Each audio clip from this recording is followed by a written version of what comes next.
Hello guys! Andito tayo ngayon sa may Bye-Bye Kubo Beach. Dito sa may LU. Ito yung mga room rates nila guys. Yung 2 packs is 1,000. Parang 500 per head. Pero yung nagpunta kami dito, not available yung pang 2 packs. So, pang 3 packs yung napuntahan namin. So, 1,500 ang cost niya. Pero aircon na rin yung kanyang kubo. With aircon na.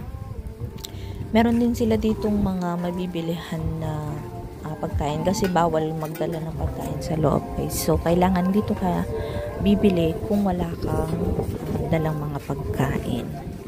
Mura din yung mga pagkain nila dito guys. Yung binili namin na seafoods is good for 2 packs na yung 700 plus.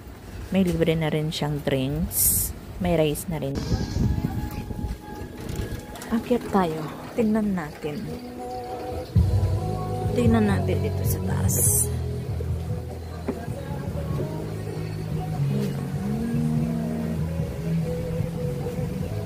Umuulan guys. Umuulan. La Union.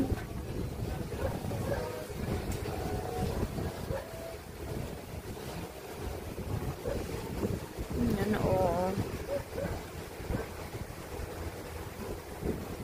Maulan. Good evening, LU. Dito tayo sa taas. Maulan dito ngayon. July 16. May walang tao dito, guys. Kami sa baba. Makit lang ako.